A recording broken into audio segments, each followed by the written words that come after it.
everyone, welcome to NCERT Easy Explanation. In this video, we will talk about taxonomic category.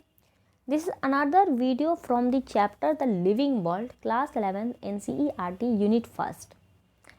चलिए देखते हैं कि taxonomic category क्या होता है और इसमें किस तरह के क्वेश्चंस पूछे जाते हैं. First of all, classification is not a single step process. Classification जो होता है वो एक सिंगल स्टेप प्रोसेस नहीं है, बल्कि ये इन्वॉल्व करता है हायरार्की ऑफ द स्टेप. इसमें स्टेप का एक हायरार्की होता है, वन बाय वन करके बहुत सारे स्टेप्स होते हैं. And in each step represent rank और कैटेगरी, और हर स्टेप को रैंक या कैटेगरी से रिप्रेजेंट किया जाता है. ठीक है.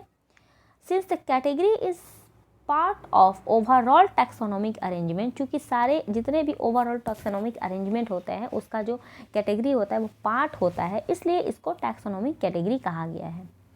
और ऑल कैटेगरी, जितने भी कैटेगरी हैं वो सब मिल करके टैक्सोनॉमिक हायरार्की बनाएंगे. ठीक है. यानी कि कैटेगरी है, कैटेगरी से हमारा हायरार्की बन रहा है. ठीक है, स्टेप बाय स्टेप करके. अब देखो कि ईच कैटेगरी, जितने भी कैटेगरी होते हैं, refer to as unit of classification. इसको हम लोग यूनिट ऑफ क्लासिफिकेशन बोलते हैं.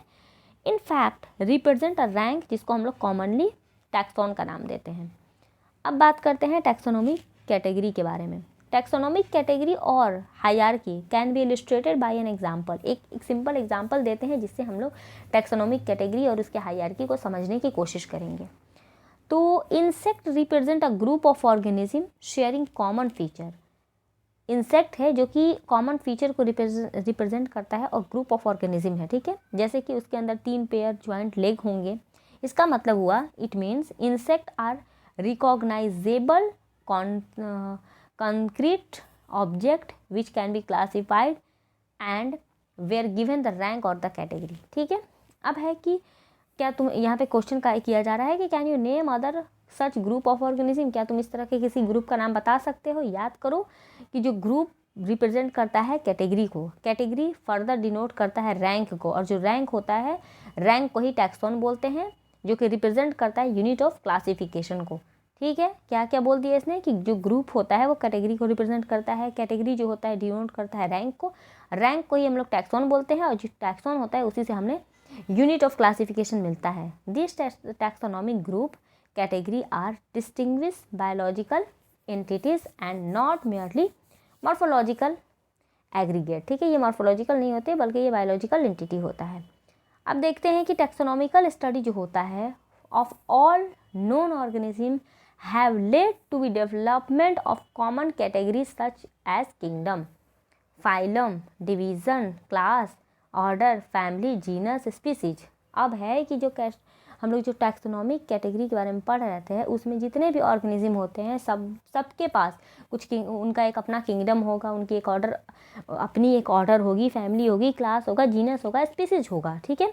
जैसे तुम मान लो क्लास 11th में हो तो तुम्हें क्या बोला जाएगा कि तुम फलां स्कूल के, तुम्हें अगर कोई ढूंढेगा तो क्या बोलेगा कि तुम फलां स्कूल के, फलां क्लास के, फलां नाम के, फलां लड़के हो. ठीक है.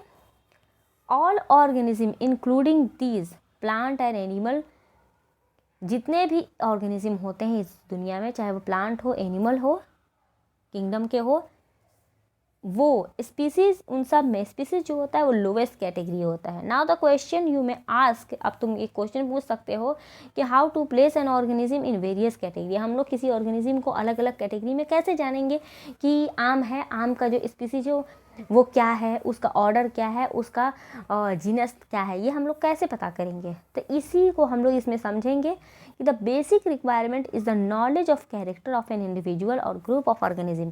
जो बेसिक रिक्वायरमेंट होता है किसी भी ऑर्गेनिज्म के बारे में जानने का, किसी भी ग्रुप के बारे में जानने का, वो हम लोग देखेंगे. This help in identify similarities, जिससे हमें उसके बीच में कुछ समानता और कुछ असमानता देखने को मिलेगी उस इंडिविजुअल में, और same kind of organism as well as the kind of organism हमें देखने को मिलेगा.